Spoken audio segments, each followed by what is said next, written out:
మన ప్రభు అయిన యేసుక్రీస్తు నామములో కూడి వచ్చిన మీ అందరికీ నా ప్రేమపూర్వకమైన వందనాలండి. నిర్గమకాండం 8వ అధ్యాయం 19వ వచనాన్ని నోట్ చేయండి. ఇశ్రాయేలీయులు ఐగుప్తు దేశములో ఉన్న రోజులవి. మోషేను అహరోనును దేవుడు ఏర్పరచుకొని ఫరో ఎదుట ఎన్నో అద్భుతములను అకపరుస్తూ ప్రజలను ఐగుప్తు నుండి పాలు తేనెలు ప్రవహించు దేశానికి తీసుకొని రావాలని దేవుడు కోరుకున్నాడు. ఒకసారి మోషేతో దేవుడు చెప్పారు, ఐగుప్తు దేశంలో ధూళిని కర్రతో కొట్టు అని చెప్పారు. మోషే అహరోను చెప్తే అహరోను కర్రతో ధూళిని కొట్టారు. ఆ ధూళి మొత్తం పేలుగా మారిపోయింది. దానికి మరొక అర్థం మిన్నల్లిగా మారిపోయింది. జంతువుల మీద మనుషుల మీద పేలు అలా వ్యాపించింది. ధూళి మొత్తం పేలుగా మార్చబడింది. ఐగుప్తు ఫరో రాజు తన దగ్గర ఉన్నటువంటి శకునగాండ్రను పిలిచి, మీరేనా ఆ విధంగా చేసేది? నా దగ్గర కూడా శకునగాండ్రు ఉన్నారు, చూడు మా వాళ్ళు కూడా చేస్తారు అని, మీరు కూడా ధూళిని పేలుగా చేయండి అన్నాడు. అంతకుముందు కొన్ని చేశారు. వారు కర్రలు వేస్తే పాములైనవి, మోషే కర్ర వేస్తే పాము అయింది, కొన్ని జరిగాయి. కానీ ఈ శకునగాండ్రు ధూళిని పేలుగా చేయలేకపోయారు. వెంటనే ఫరో రాజుగారితో ఈ శకునగాండ్రు ఏం చెప్పారంటే 19వ వచనంలో మూల వచనం ఒకటి చూపిస్తున్నా మీకు, మూలవాక్యం ఈ సందేశానికి. ఇది దైవశక్తి, ఇది దైవశక్తి. రాజుగారు, ఇది మనుషుల శక్తి కాదు, మోషే అహరోనుల శక్తి కాదు, ప్రజల యొక్క శక్తి కాదు, మీ శక్తి మా శక్తి కూడా కాదు. మేము ప్రత్యక్షంగా చూస్తున్నాం, వారు ఒక అద్భుతం చేశారు, మేము చేయలేకపోతున్నాం. దీనికి అంతటికి కారణం ఏమిటంటే ఇది దైవశక్తి, ఇది దేవుని శక్తి.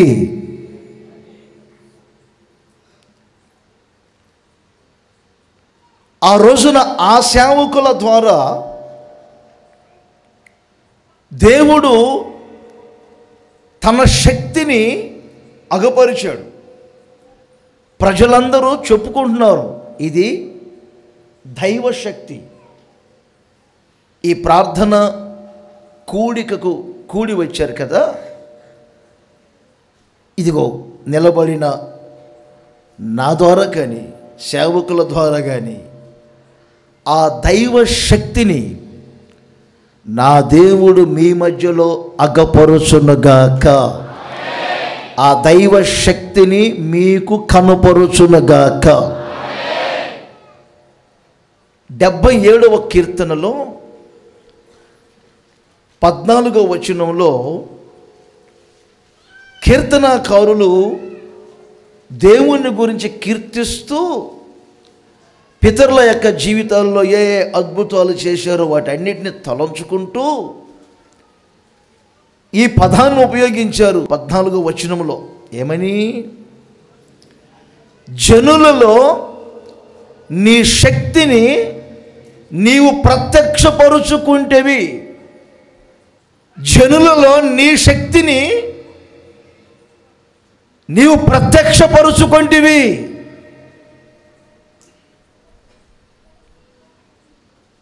ఈ సందేశము ద్వారా జనులైనటువంటి మీలో ఆయన శక్తిని ప్రత్యక్షపరుచునుగాక. విశ్వసించండి. ఈ సందేశం ముగించేసరికి మీ జీవితంలో ప్రభు అద్భుతాలు చేయబోతున్నారు, ఆశ్చర్య కార్యాలు చేయబోతున్నారు, సూచక క్రియలు చేయబోతున్నారు, శక్తి కలిగిన కార్యాలు చేయబోతున్నారు. జనులైనటువంటి మీలో ఆయన శక్తిని అగపరచబోతున్నారు, ఆయన శక్తిని ప్రత్యక్షపరచబోతున్నారు, ఆయన శక్తిని మీరు చూడబోతున్నారు. ఆయన సశరీరుడిగా సంచరిస్తున్న రోజుల్లో ఒక ఆమె వచ్చి ఆయన వస్త్రపు చెంగు ముట్టినంత మాత్రంలోనే ఆయనలో నుండి ప్రభావం ఆమెను తాకలేదా? ఆమె వెంటనే స్వస్థ చిత్తురాలుగా మారలేదా? మానవ శక్తి ఉంది, స్వశక్తి ఉంది. మీ జీవితంలో ఆ దైవ శక్తిని మేము పొందుకోవాలి, ఆ దైవ శక్తి ద్వారా ఆశీర్వాదాలు పొందాలనుకునేవారు మీ స్వశక్తి మీద, మానవుని శక్తి మీద మీరు ఆధారపడకూడదు. దినవృత్తాంతముల 2వ గ్రంథం 20వ అధ్యాయం 12వ వచనంలో యెహోషాపాతు రాజ్యాన్ని పరిపాలన చేస్తున్న రోజుల్లో ఆయన మీదికి శత్రువులు యుద్ధం చేయటానికి దండెత్తి వచ్చారు. ఈయన బలగం చాలా తక్కువ, శత్రువులు చుట్టుముట్టారు. యెహోషాపాతు తన జనులు ప్రార్థన మందిరానికి వెళ్ళి ఉపవాసం ఉండి ప్రార్థన చేస్తున్నారు. ఆ ప్రార్థనలో 12వ వచనంలో ఈ మాట అన్నారు, యేసయ్యా, మా మీదికి వచ్చే ఆ గొప్ప సైన్యమును ఎదిరించుటకు మాకు శక్తి చాలదు. వారు తమ స్వశక్తిని ఉపయోగించుకోలేదు. శత్రువును జయించడానికి మా స్వశక్తి సరిపోదయ్యా, మానవ శక్తి సరిపోదయ్యా అని ప్రార్థన చేశారు. మీ జీవితంలో ఎప్పుడైతే మాకు శక్తి చాలదు, నాకు అంత బలము లేదు అని ఒక ఒప్పుకోలు ప్రభు దగ్గర కలిగి ఉంటామో వెంటనే మన విషయంలో ప్రభు ఇన్వాల్వ్ అవుతారు. అప్పుడు ఆయన ఏమంటారో తెలుసా? నీ శక్తి చేతను నీ బలము చేతను కానిది నా శక్తి చేత జరిగిస్తాను, నా శక్తి చేత జరిగిస్తానంటాడు. మీ పోరాటాన్ని చూస్తాడు ఆయన. ఎంతవరకు ప్రయాసపడగలుగుతారు, ఎంతవరకు ప్రయత్నాలు చేయగలుగుతారు, ఎంతవరకు మీకు శక్తి ఉంది అని చూస్తారు చూస్తారు చూస్తారు చూస్తారు. ఇక నా వల్ల కాదు ప్రభువా అని ఎప్పుడైతే మీరు ఆయనకు అప్పగించుకుంటారో వెంటనే ఆయన దైవ శక్తిని మన మధ్యలో ప్రత్యక్షపరుస్తారు. ఇర్మియా భక్తుడు కూడా ఇర్మియా గ్రంథం 1వ అధ్యాయం మీరు 6వ వచనాన్ని నోట్ చేసుకుంటే, నేను బాలుడను, నెక్స్ట్ నాకు శక్తి చాలదు, నా వల్ల కాదయ్యా, నాకు శక్తి సరిపోదు. కొంతమంది చూడండి వట్టివారై ఉంటారట, కానీ మేము గట్టివారిని అనుకుంటూ ఉంటారు.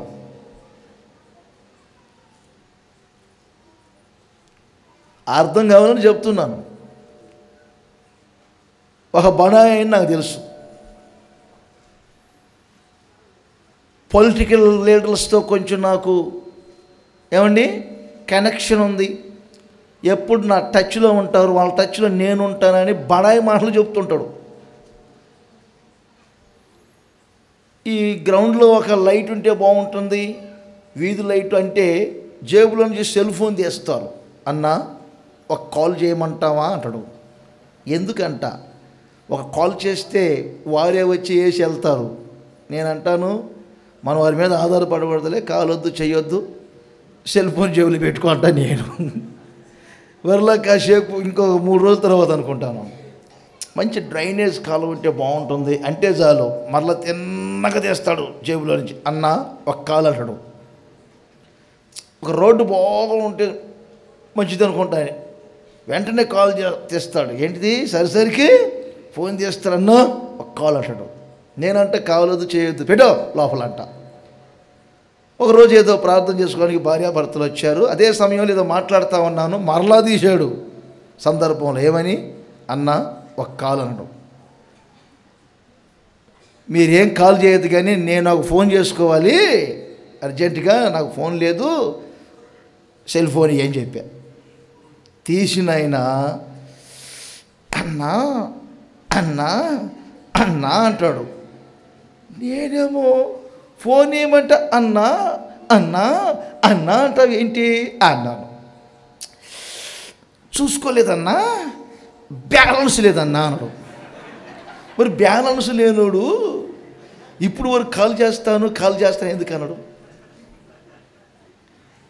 ఆయన భార్య చాలా భక్తి కలిగిన వ్యక్తి. రాజన్న మీరు ఏమి అనుకోనంటే ఒక మాట చెప్పనా, మా వారి సెల్ ఫోన్లో ఎప్పుడు ఇన్కమింగ్ తప్ప అవుట్ గోయింగ్ ఉండదు. మరి అవుట్ గోయింగ్ లేనటువంటి వ్యక్తి బడాయి మాటలు ఎందుకు?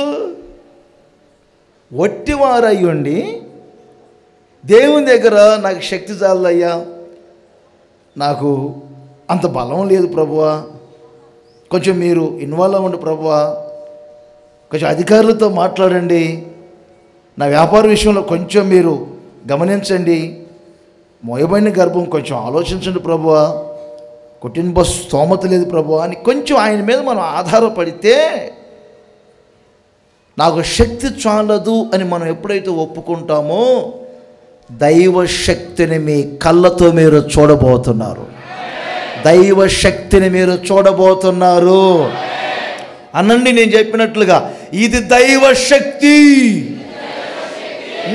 నా టైపులో అనాలి, ఇది దైవ శక్తి. ఇది దైవ శక్తి కనుక ఈ అద్భుతాలు జరిగాయి. ఇది దైవ శక్తి కనుక ఆశ్చర్య కార్యాలు జరుగుతున్నాయి. ఇది దైవ శక్తి, దైవ శక్తి, దైవ శక్తి, దైవ శక్తిని ఈ రాత్రి మీరు చూడబోతున్నారు. కొట్టు కొట్టు గట్టిగానే కొట్టు. దైవ శక్తి, ఇది దైవ శక్తి, ఇది దైవ శక్తి. ఇది మానవ శక్తి కాదు, ఇది సాతాను శక్తి కాదు, దైవ శక్తి. నేను చదివించే ప్రతి చోట ఓ ప్రాముఖ్యమైనటువంటి విషయాన్ని గమనించగలుగుతారు,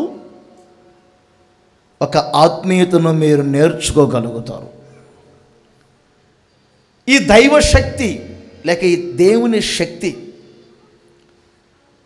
మన మధ్యలో ప్రత్యక్షపరచబడినప్పుడు ఎలాంటి ఆశీర్వాదాలలో మీరు నడిపించబడతారు. పేతురు రెండో పత్రిక మొదటి అధ్యాయం 2-3 వచనాలు ఒకసారి మీరు నోట్ చేసుకోండి. ఇక్కడ ఏమని రాయబడిందంటే, ఆయన యొక్క మహిమ గుణములను బట్టి ఆయన దైవశక్తి మన జీవనమునకును భక్తికిని కావలసిన వాటిని అనుగ్రహించును. 2 విషయాలు ఇక్కడ నోట్ చేసుకోవాలి. జీవనమునకును అంటే జీవించే జీవితం, ఎన్నో అక్కర్లు మీరు కలిగి ఉంటారు, ఎన్నో అవసరతలు మీకు కావాలి. జీవనం అంటే అదే. కుటుంబ పోషణ, చిన్న చేతుల కష్టార్జితము ద్వారాను, వ్యాపారము ద్వారాను, లేక చిన్న ఉద్యోగమును బట్టో, లేక ఏదో ఒక చిన్న వ్యవసాయము. ప్రతి మనిషి ఈ లోకములో ఏదో ఒక ప్రయత్నం చేస్తూనే ఉంటారు. ఎందుకు ప్రయత్నం అంటే జీవనం. పిల్లలను చదివించుకోవాలి, కుటుంబం పోషించబడాలి,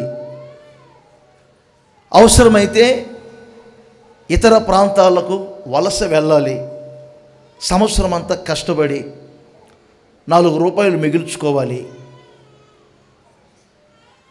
కుటుంబ పోషణకు అవసరం. కానీ ఏదో ఒక ప్రక్కన కొరతలు మీ జీవితంలో కలుగుతూనే ఉన్నాయి. ఎంత ప్రయాసపడినా సమృద్ధిగా మీ అక్కర్లు తీర్చబడటం లేదు. ఇల్లు కప్పారండి, కింద చూస్తే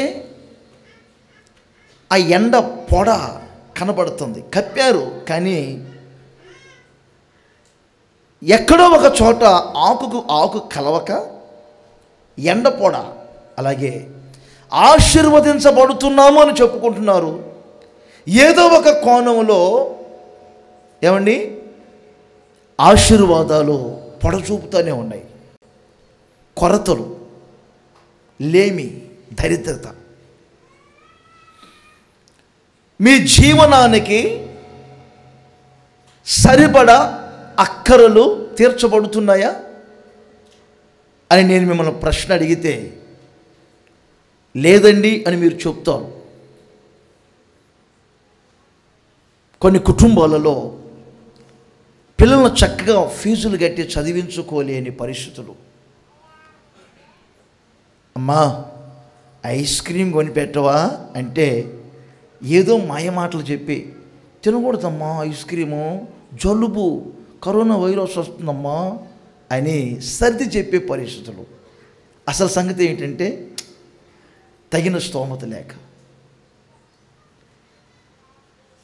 ఎందరినో నేను చూస్తుంటాను. కానీ దైవశక్తి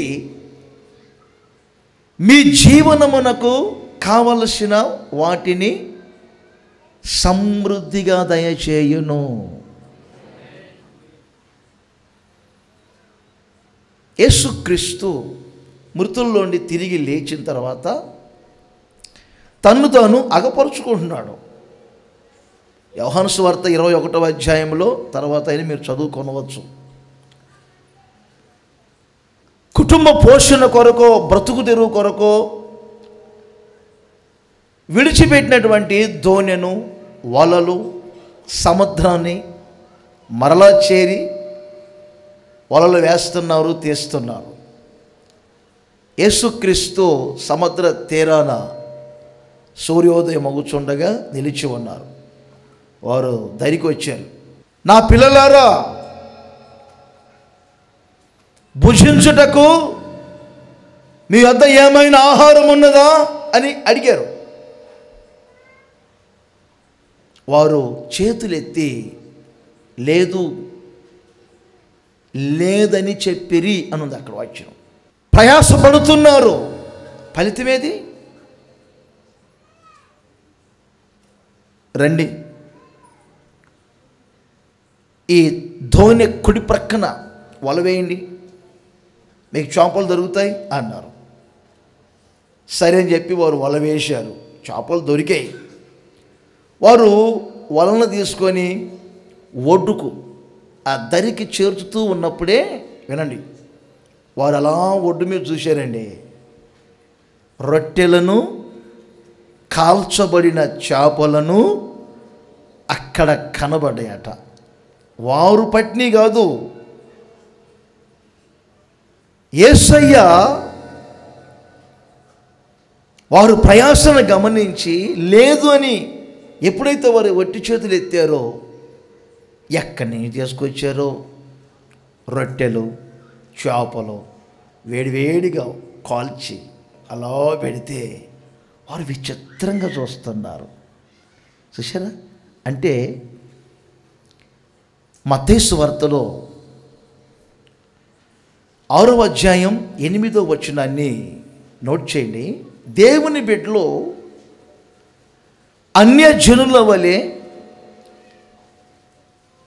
ధరించుకునే వస్త్రముల గురించి చింతించకూడదు, భుజించే ఆహార పదార్థములను గురించి చింతించకూడదు.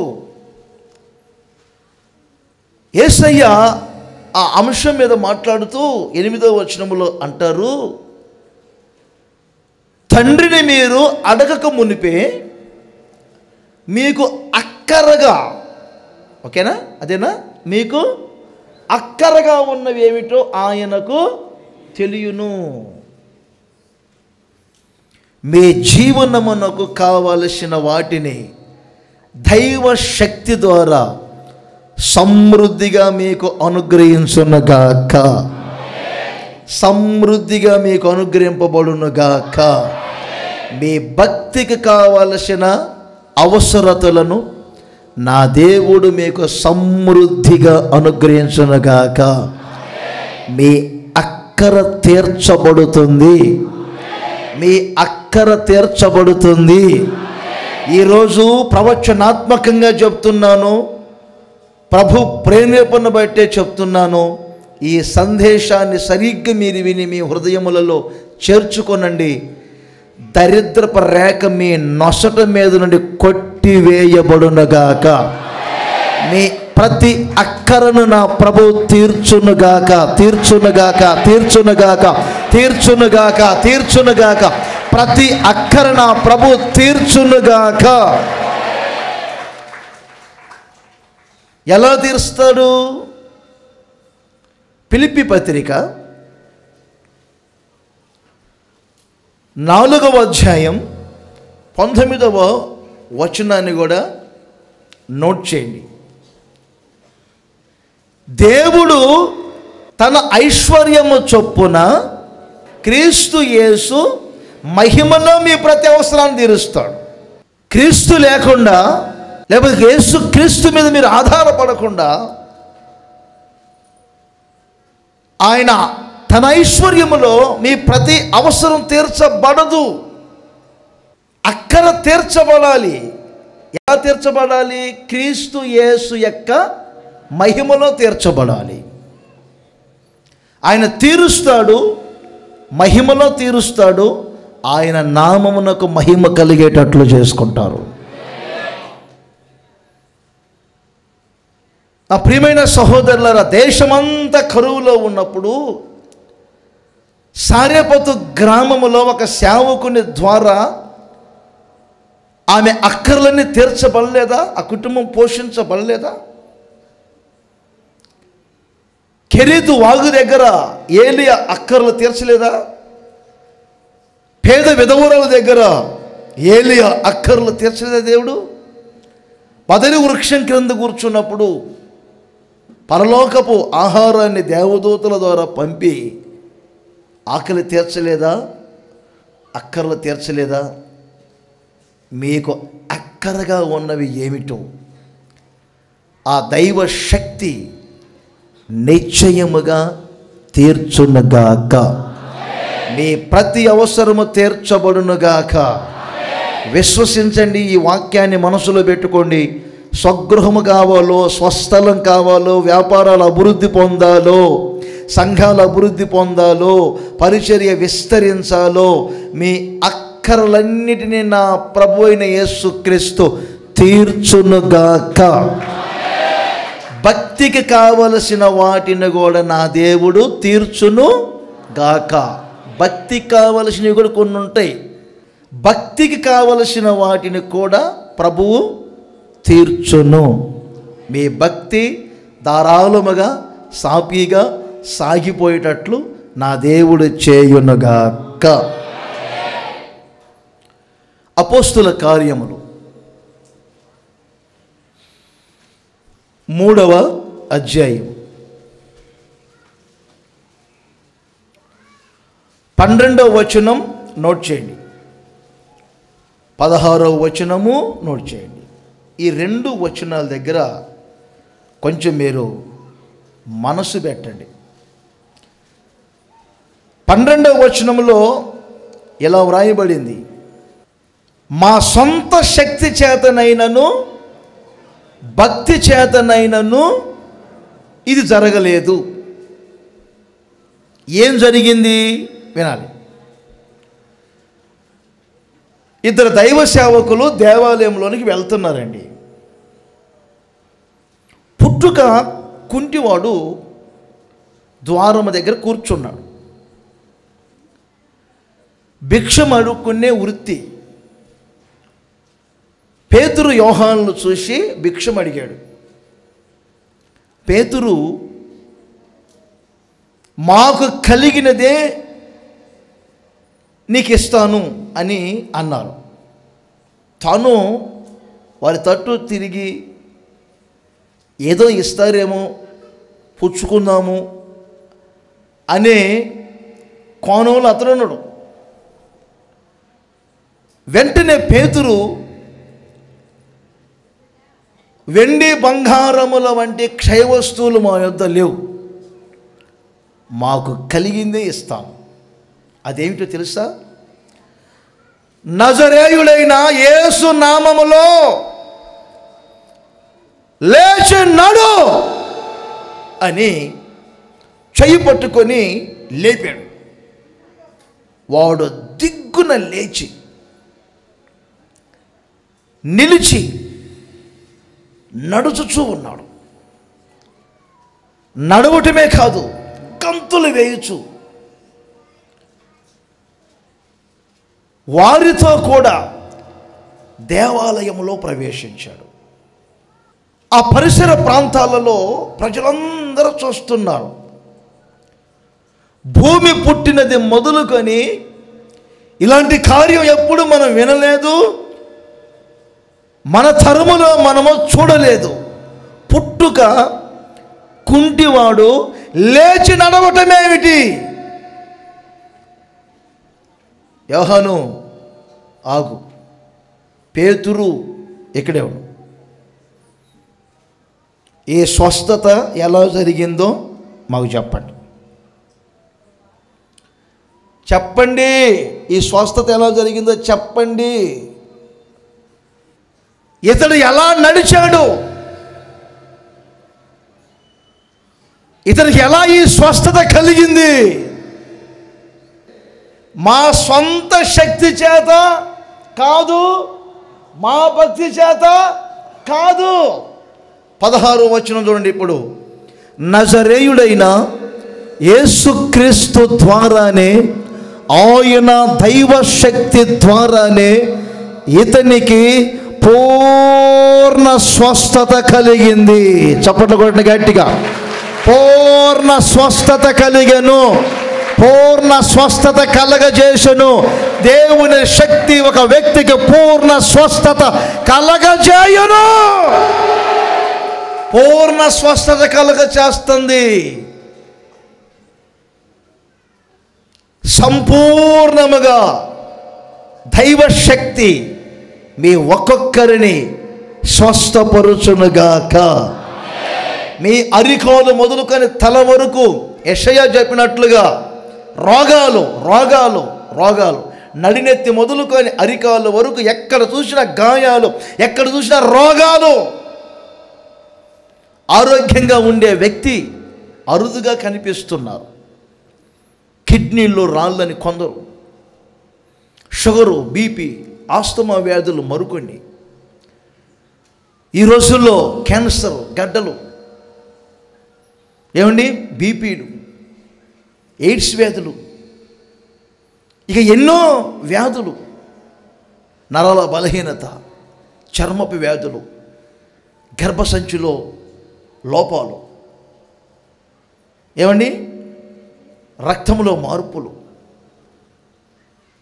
ఏదో ఒక వ్యాధి మిమ్మల్ని ప్రతి క్షణం క్షీణింపచేస్తుంది.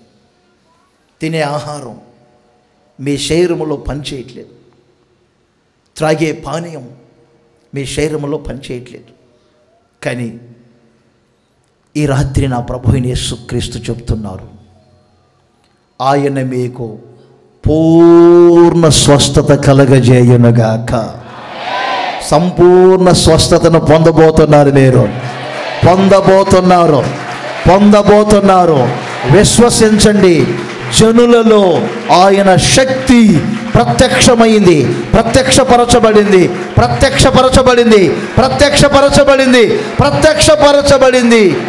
ఆయన దైవ శక్తి మీకు సంపూర్ణమైన స్వస్థత కలగజేయునుగాక. ఆయన సగం సగం చేయడం ఏం చేసిన ఆల్ క్లీన్. ఇప్పుడు ఎలీషా దగ్గరికి స్వస్థత కొరకు నయమాను వచ్చాడు. ఒక చిన్న ఆలోచన చెప్పాడు, మీకు నదులు చాలా ఉన్నాయిలేండి, కానీ నేను చెప్పినట్టుగా యోర్దాను నదిలో 7 సార్లు స్నానం చేయండి. సరే అని చెప్పి తాను తగ్గించుకొని దైవజనుడు మాటను బట్టి 7 సార్లు యోర్దాను నదిలో స్నానం చేస్తేనండి అతని శరీరంలో ఉన్న వ్యాధి అది నడినెత్తి మొదలుకొని అరికాల వరకు, ఒక పసిపిల్లవాని యొక్క దేహం ఏ విధంగా ఉంటుందో తన దేహము ఆ విధముగా మారింది. అతనిలో ఉన్న కుష్టి వ్యాధి అంతా తొలగిపోయింది. నా దేవుడు ఆయన శక్తిని పంపి మీ ఒక్కొక్కరిని నూతన పరచాలని కోరుకుంటూ ఉన్నాడు. ఒక పసిపిల్లవాని దేహం ఆరోగ్యముగా, ఎంత ఏమండి తేజమయంగా, కలగా, ఆ పిల్లలను చూస్తేనే ఎత్తుకోవాలనిపించింది, ముద్దు పెట్టుకోవాలనిపించింది, దగ్గర తీసుకోవాలనిపించింది. అంతటి ఆరోగ్యాన్ని ఆ రోజున నయమానికి ఇచ్చినట్లుగా దేవుడు మీ ఒక్కొక్కరికి దయచేయునుగాక. ఎన్నో విషయాలు ఉన్నాయి బైబిల్లో. యేసుక్రీస్తు ఒకసారి ఒక గ్రామానికి వస్తే 10 మంది కుష్ఠరోగులు వచ్చారు. కరుణామయుడా కరుణించు అని అడిగారు. మీ దేహములను యాజకులు కనపరుచుకోండి అని చెప్పారు. వారు తిరగగా శుద్ధులైరి. నా ప్రియమైన సహోదరులరా, మీరు ఏం వ్యాధులు గుండా వెళ్తున్నారు? మీ చేతుల కష్టార్జితం అంతా వ్యర్థమైపోతుందా? ఈ రోగంలోనే నేను చనిపోతాను, నా వల్ల కాదు అనుకుంటున్నారా? లూకా సువార్త 5వ అధ్యాయం 17వ వచనం. ప్రతి గ్రామము నుండి యెరూషలేము నుండి పరిసయ్యులను ఉపదేశకులను కూర్చొని ఉండగా ఆయన స్వస్థపరుచున్నట్లు ఆయనకు శక్తి ఉండెను. ఆమేనండి. ఇప్పుడు గట్టిగా, స్వస్థపరుచున్నట్లు ఆయనకు శక్తి ఉండెను. చెప్పండి ఇంకోసారి, స్వస్థపరుచున్నట్లు ఆయనకు శక్తి ఉండెను. ఎవరికి శక్తి ఉంది? పవర్ ప్లాంట్ ఉంది కదా, పవర్ ప్లాంట్లోకి ఇంకొక దగ్గర నుంచి కరెంట్ వస్తా అక్కడే ఉత్పత్తి అవుతుందా? చెప్పొచ్చుగా, అక్కడే ఉత్పత్తి అవుతుంది. అక్కడి నుండే ఏమండి జిల్లాలను మొత్తం వెలిగిస్తుంది, రాష్ట్రాన్ని వెలిగిస్తుంది. అందుకే యేసయ్య సర్వశక్తి కలిగిన దేవుడు.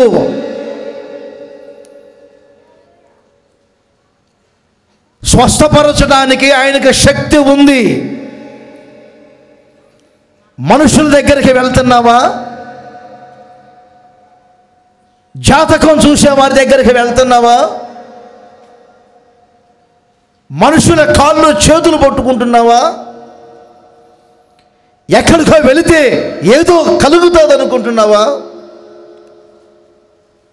నా ప్రభు అయిన యేసుక్రీస్తులో శక్తి లేదా?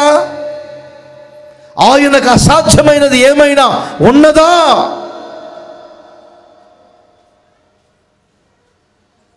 ఔషధములకు నిలయం గిలాదు. అందుకని పితరులు గురించి ప్రవక్త ద్వారా దేవుడు మాట్లాడుతున్నారు. గిలాదుల గుగ్గిలము లేదా? నా జనులకు ఎందుకు స్వస్థత కలగటం లేదు? మీ ప్రాణములో, ఆత్మలో, శరీరములో ఉన్న ప్రతి అనారోగ్యాన్ని ప్రభువు తొలగించునుగాక. మీ ఆత్మను, మీ ప్రాణమును, మీ శరీరమును సౌఖ్యముగా ఉండేటట్లు నా దేవుడు మార్చునుగాక. స్వస్థపరుచున్నట్లు ఆయనకు శక్తి ఉండెను. ఓకే, 9వ అధ్యాయం 1వ వచనం చూడండి. ఈ 1వ వచనంలో ఏమని రాయబడిందంటే, అపవిత్రాత్మలను వెళ్ళగొట్టుటకును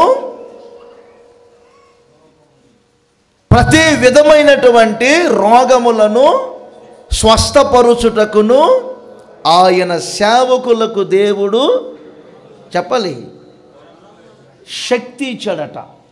శక్తినిచ్చాడు. స్వస్థపరచండి అని శక్తి ఇచ్చాడు. చదువు 9వ అధ్యాయం 1వ వచనం. సమస్తమైన దయ్యముల మీద శక్తిని, అధికారమును, రోగములను స్వస్థపరచునట్లు ఏమిచ్చాడు? శక్తినిచ్చాడు. ఆయన పర్మిషన్ ఇచ్చాడు. ఓ చెయ్యి పెట్టో అద్భుతం జరుగుతుంది. దేవునికి ఒక చెయ్యి కావాలి, ఆయనకు ఒక ఆయుధం కావాలి. దేవుడు అనుకుంటే ఏయ్ సముద్రమా గాలి అంటే గాలి ఆగలేదా? సముద్రం ఆగిపోలేదా? మోషే చెయ్యి కావాలి. మోషే నీ చేతిలో ఉన్న కర్రను ఒక్కసారి సముద్రం వైపు చాపు. సేవకుడు చెయ్యి చాపినప్పుడే దేవుని మహిమ కలిగిన బాహువు చాపబడుతూ ఉంది, చాపబడుతూ ఉంది, చాపబడుతూ ఉంది. సేవకుల చేతులు ఉంచినప్పుడే దేవుని శక్తి మన తాకుతుంది, తాకుతుంది, తాకుతుంది, తాకుతుంది, తాకుతుంది. అందుకు చేతుల నుంచి ప్రార్థన చేసేది. స్వస్థపరచడానికి సమస్త విధమైనటువంటి దయ్యముల మీద శక్తిని, అధికారములను, రోగులను బాగు చేయటానికి సేవకులకు దేవుడు శక్తినిచ్చాడు. వాళ్ళు బలహీనులు కానీ బలమున్నోళ్ళు కానీ ఆ శక్తిని పొందుకున్న ఒక సేవకుడు చెయ్యి చాపినప్పుడే అద్భుతం జరుగుతూ ఉంటుంది. అడుగు పెట్టినప్పుడే అద్భుతం జరుగుతూ ఉంటుంది. నోట మాట వస్తున్నప్పుడే ఆ నోటి మాటలో ఉన్న శక్తి ఒక్కొక్కరు అనుభవించుదురుగాక. హల్లెలూయా.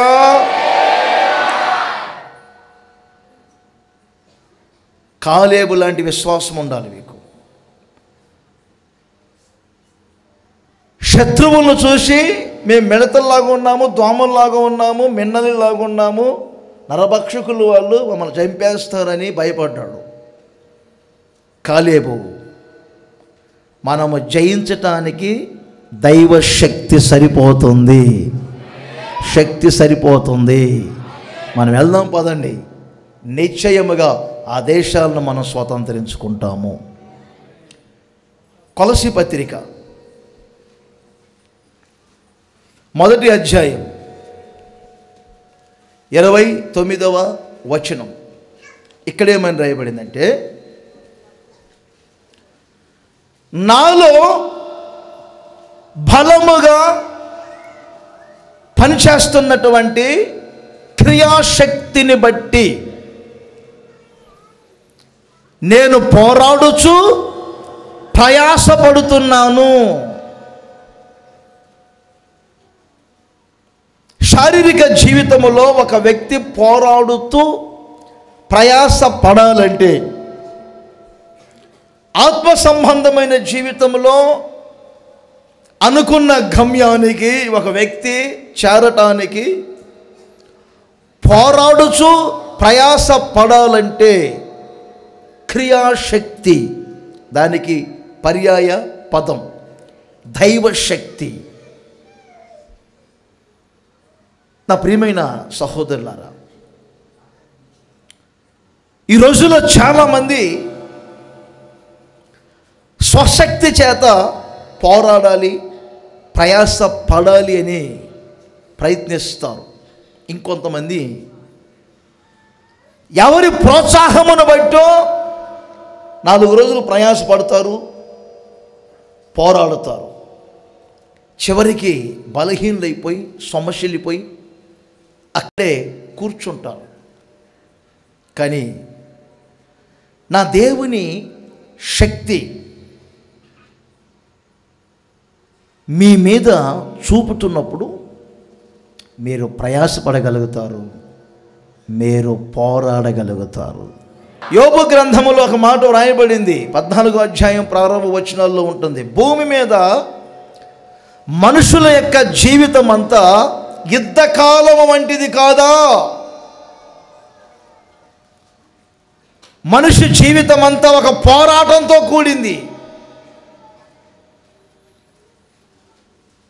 క్రైస్తవ జీవితం ఒక పోరాటంతో కూడింది.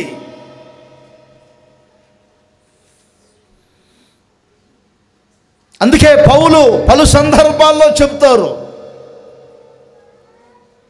పోరాడండి, పోరాడండి. ఎవరితో పోరాడాలి? పాపముతో పోరాడాలి. అంధకార దురాత్మ శక్తులతో ఏమండి పోరాడాలి. ఆకాశ మండలమందున్న దురాత్మ శక్తుల సమూహాలతో పోరాడాలి.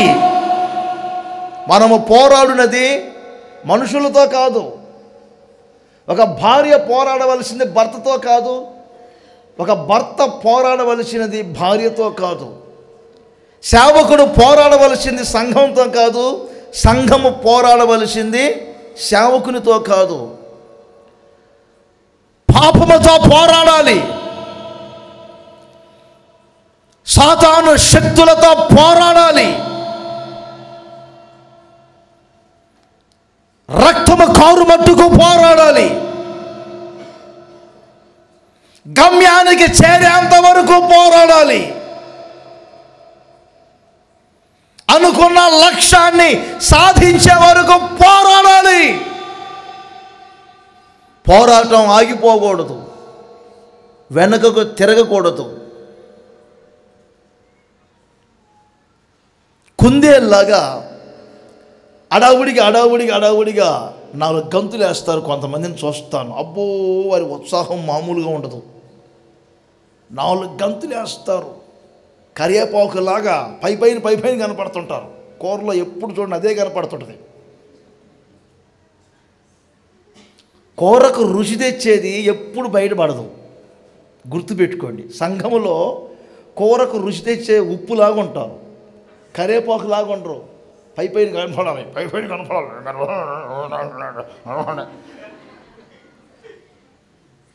దాన్ని అందుకు తీసి ముందు పక్కన పడేస్తారు తినేటప్పుడు. రుచి తెచ్చేది ఎప్పుడు బయటపడదు. పరిచర్యకి తోడ్పడాలి, సంఘానికి తోడ్పడాలి, సేవకులకు తోడ్పడాలి, చేతనేంత మటుకు మేలు చేయాలి అని ఆ మనసు ఉంటుంది చూడండి, వారు బయటపడటానికి ప్రయత్నించరు, పునాదుల్లాగా మరుగై ఉంటారు. చెట్టుకు వేరు ఎలా మరుగై ఉంటుందో అలా మరుగై ఉంటారు వాళ్ళు. కుందేలు తాబేలుతో అసలు పోటీ పెట్టుకోవచ్చండి? 2 పెట్టుకొని 4 గంతులు వేసింది. మరి ఏమైంది? ఊపేమైంది? కొంతమంది ఉత్సాహం చూస్తే అబ్బో. ఇక మనం దేవుని మీద కూడా ఆధారపడం, మనుషుల మీద ఆధారపడతాం. వీరుంటే మనకు జౌలని. ఎవడో ఒకడట మొరట మాటలు చెప్తున్నానండి, పెద్ద మేఘం పట్టిందంట. ఇంత మేఘం పడితే ఇంకా చెరువులో నీళ్ళు ఎందుకురా, రే చెరువులో నీళ్ళు ఎందుకు అని చెప్పి పోటుగాళ్ళు అందరూ కలిసి కట్ట తెచ్చారు. చెరువులో నీళ్ళన్నీ పోయినాయి. ఈయన చూస్తే ఒక్క గాలి వచ్చి మొత్తం కొట్టుకుపోయింది. అరువులు నమ్ముకొని చెరువులు తగ్గొట్టకూడదు అంటారు. మనుషుల ఊపు వేరు. అందుకని కుందేలాగా ఏదో 4 అడుగులు వేసి ఉత్సాహంగా 4 రోజులు సర్దుకునేది కాదు భక్తి, మన పోరాటం. అందుకే హెబ్రీ పత్రికలో 12వ అధ్యాయంలో అంటాడు, మీరు అలసట పడకయు పాపాత్ములు వ్యతిరేకముగా మీ మీద చేసిన తిరస్కారం అంతటిని మీరు జ్ఞాపకం చేసుకుంటూ నా ప్రభు అయిన యేసుక్రీస్తును తలంచుకొని ఓపికతో పరిగెత్తండి, ఓపికతో ప్రయాసపడండి, ఓపికతో పోరాడండి. పాపముతో పోరాడాలి, దురాత్మ శక్తుల సమూహాలతో పోరాడాలి. మనంతట మనం పోరాడలేం. మనము పోరాడేటట్లు ప్రయాస పడేటట్లు చేయగలిగింది దైవశక్తి.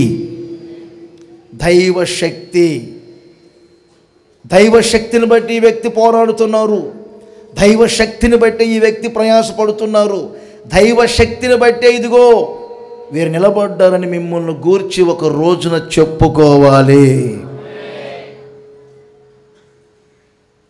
కొరింథీయులకు రాసిన 2వ పత్రికలో 12వ అధ్యాయం 9-10 వచనాలు మీరు నోట్ చేసుకోండి. పౌలు శరీర రీతిగా చాలా బలహీనుడు. 2 పర్యాయాలు పౌలు గురించి వ్రాయబడింది బైబిల్లో. సంఘం కూడా మా పాస్టర్ గారు చాలా బలహీనుడు, శరీర రీతిగా బలహీనుడు. పౌలు గారు పెద్ద పాస్టర్ గారే, సంఘాలు స్థాపించారు, కానీ శరీర రీతిగా చాలా బలహీనుడు పౌలు. ఇక్కడ తానే చెప్పుకుంటున్నారు, నా శరీరములో ఒక ముళ్ళు ఉంది, రోజు రోజుకి నన్ను అది బలహీనపరుస్తుంది. మరి బలహీనపరుస్తూ ఉన్నప్పుడు నేను ఎప్పుడు బలహీనున్నో అప్పుడే బలవంతున్నవుతున్నాను. ఎలా సాధ్యమవుతుందంటే పౌలు గారే మంచి అనుభవం చెప్తారు. క్రీస్తు యొక్క శక్తి నా మీద నిలుచుచున్నది కనుక నేను ఎప్పుడు బలహీనవుతున్నానో అప్పుడే బలవంతునిగా మార్చబడుతున్నాను. హల్లెలూయా చెప్పండి గట్టిగాను.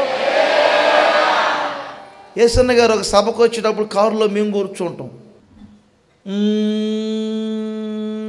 అని వస్తారు. మేము అనుకుంటాం అసలు ఈరోజు వాక్యం చెప్పగలుగుతారా లేదా అని మేము కొంచెం ప్రిపరేషన్లో ఉంటాం. ఎందుకు మమ్మల్ని చెప్పమంటే చెప్పాలా అన్నట్టుగా వస్తాం. అని వస్తారు, అన్నా అని పిలుస్తారు, అనుకుంటూ వస్తాం. దిగేటప్పుడు కూడా 2-3 పట్టుకొని దించుతాం. దిగేటప్పుడు ఊక్కొని దిగుతారు. స్టేజీ ఎక్కినప్పుడు చూస్తే ఉంటుందిగా ఆ అరుపులేమిటో, ఆ కేకలేమిటో, ఆ శక్తి ఎక్కడి నుంచి వస్తుందో అర్థం కాదు. అంత అయిపోయిన తర్వాత నీవే చూస్తావు కిందకి పైకి. ఏంటి ఎప్పుడు బలహీనలు అవుతున్నారో చెప్పండి, నిలబడినప్పుడే అపరిమితమైనటువంటి దేవుని శక్తి ఒక్కసారి కమ్ముకుంటుంది అపరిమితమైన శక్తి.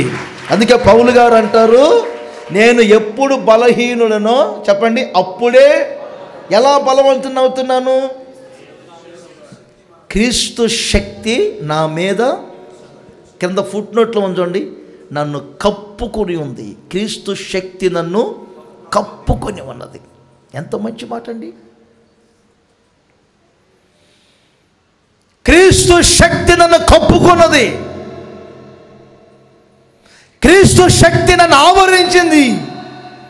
అపరిమితమైన నా దేవుని శక్తి మీ ఒక్కొక్కరిని కమ్ముకొనుగాక.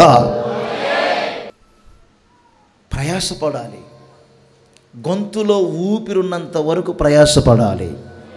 యేసన్న గారిని మేము చూసాం. నేను అదే కోణంలో వెళ్తాను. ఎవరిని నేను కాపీ కొట్టను, ఎవరిని నేను గురిగా నిలుపుకోను. యేసయ్య తర్వాత నేను ఒక వ్యక్తిని గురిపెట్టుకున్నానంటే యేసన్ననే నేను గురిపెట్టుకున్నాను. నా ప్రభు చెప్పారు, ఆయన గురిపెట్టుకొని ఆయన నడిచిన మార్గంలో నడురా చాలు, నీ చరిత్రే ఆశీర్వాదకరంగా ఉండబోతుందని చెప్పారు. అందుకే నేను ఎవరిని గురిపెట్టుకోను, పెట్టుకోవటానికి నాకు ఇష్టం ఉండదు. యేసన్ననే గురిపెట్టుకుంటాను. ఎప్పుడు బలహీనలు అవుతున్నారో అప్పుడు బలవంతులుగా మారుతారు, ప్రయాసపడతారు, మీరు పోరాడగలుగుతారు. ఏలియా లే లే బదరి వృక్ష కింద కూర్చున్న జాలి కానీ నీ శక్తికి మించిన ప్రయాణం ఇప్పుడు నీకు సిద్ధమై ఉన్నది. ఆయన లేచాడు, 40 రాత్రింబగల్లో ప్రయాణం చేశాడు, దేవుని పర్వతము ఎక్కాడు.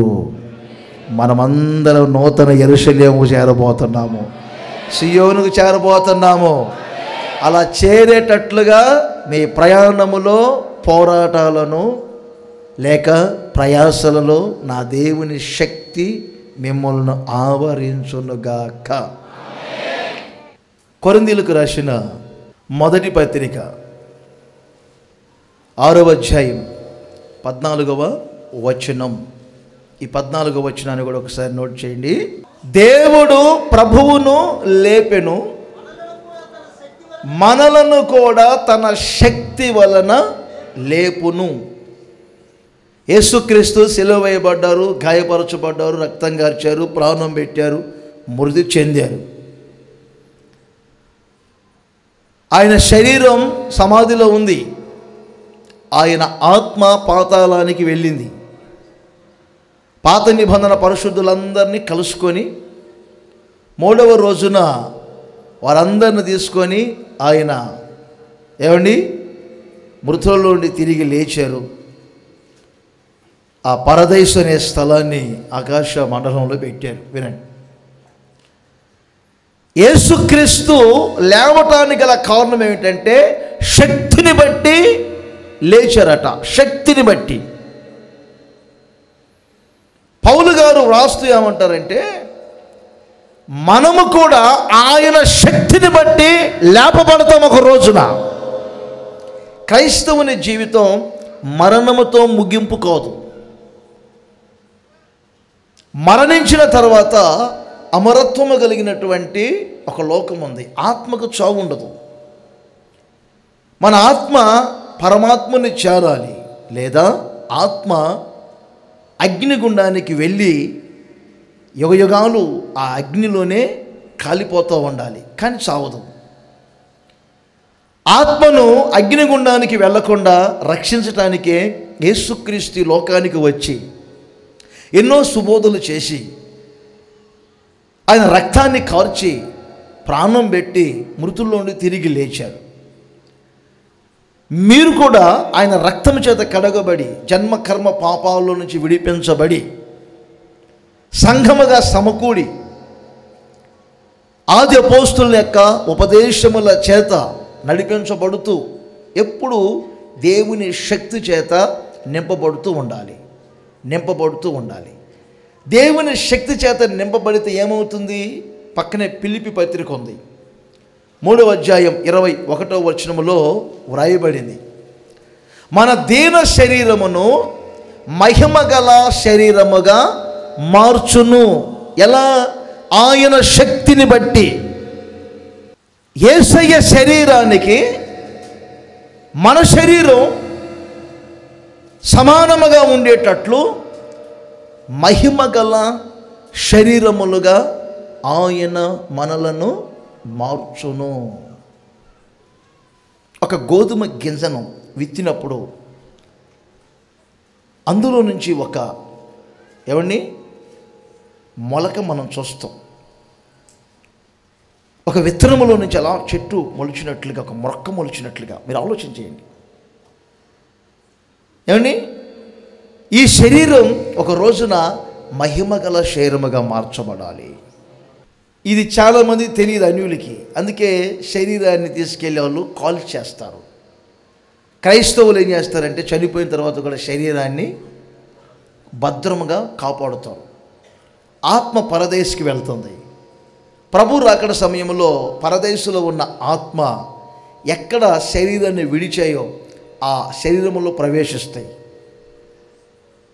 దాన్ని ఆర్భాటం అంటారు. మర్త్యమైనది అమర్త్యతను ధరించుకుంటుంది, క్షయమైనది అక్షయతను ధరించుకుంటుంది. ఎక్కడ ఏ వ్యక్తి పాతి పడ్డాడో అక్కడ అమర్త్యతను ధరించుకొని అక్షయతను ధరించుకొని లేస్తారు ప్రభు రాకడ సమయంలో. సజీవులంగా మనం అప్పటి వరకు నిలిచి ఉంటే క్షణాల్లో మార్పు చెందుతాం. వారు మనము కలిసి మేఘముల మీద ప్రభువుని ఎదుర్కొంటూ ఉంటాము. ఈ అనుభవం మనకు కలగాలంటే చెప్పండి, శక్తిని బట్టి మనము లేపబడతాము. మీకు అర్థమైందా? అంతటి శక్తి మనకు ఉండాలి. అందుకే యేసు ప్రభువే చెప్పారు, మనుష్య కుమారుని ఎదుట నిలవబడుటకు మీరు శక్తి గలవారగునట్లు ఎల్లప్పుడూ ప్రార్థనలు ఉపవాసాలు ఉండి మీ జీవితాలను గడపండి. యోధా కూడా తన పత్రికలో ఉపయోగించాడు. మిమ్మల్ని అందరినీ నిర్దోషులుగా నిరపరాధులుగా నిలబెట్టడానికే దేవుడు తన శక్తిని మనకు ప్రసాదిస్తున్నాడు. 4 అనుభవాలు మీకు చెప్పాను. దైవశక్తి, ఇదిగో ఇది దైవశక్తి, ఇది దైవశక్తి. ఈ దైవశక్తి ఒకటి, మీ జీవనమునకును భక్తికి నీకు కావలసిన వాటిని దయచేస్తుంది. రెండవది, పూర్ణ స్వస్థతను కలగజేస్తుంది. మూడవది, మీరు పోరాడగలుగుతారు, ప్రయాసపడతారు. నాలుగవది, మీ దీన శరీరములు ఒక రోజున మహిమగల శరీరములుగా మార్చబడతాయి. ఆమేన్. పరలోకంలో కుటుంబం ఉంది, భూమి మీద ఈ కుటుంబం ఉంది. పరలోకములో ఉన్న కుటుంబంలో పరిశుద్ధులైన సేవకులందరూ ఉన్నారు. యేసన్న గారు ఉన్నారు ఆ కుటుంబంలో. ఇక్కడ కళ్ళు మూసామంటే మనం అందరం ఆ కుటుంబంలో చేరతాము. మరి ఈ మాటలన్నిటినీ మీ జీవిత అనుసరణలోకి తెచ్చుకొని నడిపించబడితే ఈ మాటల యొక్క ప్రతిఫలాలు, ఆశీర్వాదాలు తప్పనిసరిగా మీరు మీ కుటుంబాలు అనుభవించుదురుగాక. ప్రేమాస్వరూపి పరిశుద్ధుడైన తండ్రి యేసయ్యా, మీకు స్తోత్రములు తండ్రి. ఈ ప్రత్యేక ప్రార్థనా కూడికలో దైవ సేవకులను తండ్రి మీరు నిలవబెట్టి మీ శక్తి చేత మీరు మాట్లాడిన ప్రతి మాట కొరకై మీకు స్తోత్రములు తండ్రి. ఇది దైవశక్తి, ఇది దైవశక్తి మాత్రమని మరొక్కసారి తండ్రి మీరు తెలియపరిచినందుకై మీకు స్తోత్రం చెల్లిస్తున్నాం. ఆనాడు ప్రభువా మీ దైవశక్తిని ప్రజలలో ప్రత్యక్షపరుచుకున్న దేవా మీకు స్తోత్రాలు. నీ ప్రజలందరిలో తండ్రి మీ శక్తిని ప్రత్యక్షపరిచినందుకై మీకు స్తోత్రాలు. ఒక్కొక్కరిలో మీ శక్తితో నింపినందుకై మీకు స్తోత్రములు. మీ శక్తితో బలపరిచినందుకై మీకు స్తోత్రములు తండ్రి, మీకు స్తోత్రాలు. ప్రతి అవసరము, జీవనానికి భక్తికి కావలసిన ప్రతి అక్కరలు మీరు ఎరిగి తీర్చబోతున్నందుకై మీకు స్తోత్రాలు. ఈ రాత్రి మీ శక్తి ప్రత్యక్షపరిచిన మీ ప్రజల యొక్క అవసరాలన్నీ తీర్చమని, వారి అక్కర్లు ఏమిటో ఎరిగి ఉన్న మీరు వారిని తీర్చమని వేడుకొనుచున్నామయ్యా. మీకు స్తోత్రాలు. మీ శక్తి ప్రత్యక్షపరచబడినప్పుడు తండ్రి సంపూర్ణమైన స్వస్థత కలుగుతుందని సెలవిచ్చారయ్యా. ఈ రాత్రి నిశ్చయంగా మీ శక్తి ప్రత్యక్షమైంది మీ జనులలో. ప్రతి వారిని స్వస్థపరిచినందుకై మీకు స్తోత్రాలు. ప్రతి వారి రోగాల్లోని విడుదల కలుగు చేశారు తండ్రి. ఇప్పుడే మరొకసారి మీ రక్తాన్ని ప్రోక్షించి మీ ప్రజల పట్ల మీ యొక్క ఉన్నతమైనటువంటి సంపూర్ణ స్వస్థతను అనుగ్రహించమని ప్రార్థిస్తున్నాము తండ్రి. మీకు స్తోత్రాలు. మీ శక్తి చేత వీరి పోరాటాలలో, ప్రయాసములలో తండ్రి మీరు బలమనివ్వమని ప్రార్థిస్తున్నాం. పాపముతో, లోకముతో తండ్రి పోరాడుచుండగా తండ్రి ఆ పోరాటానికి తగిన శక్తితో మీరు బలపరుస్తున్నందుకే మీకు స్తోత్రం. మీ శక్తి తండ్రి ఇదిగో మీరు లేపబడినట్లుగానే ఒక్కొక్కరి శరీరాలలో తండ్రి మహిమను పొందుకొని తండ్రి లేపబడినట్లుగా ఆ మహిమ ప్రత్యక్షతను మా అందరి శరీరాలలో మీరు అనుగ్రహించి మీ రాకడ కొరకు తండ్రి మమ్మల్ని పవిత్రపరిచినందుకై మీకు స్తోత్రములు. నజరేయుడైన యేసు నామమును అడిగి వేడుకొనుచున్నాము తండ్రి.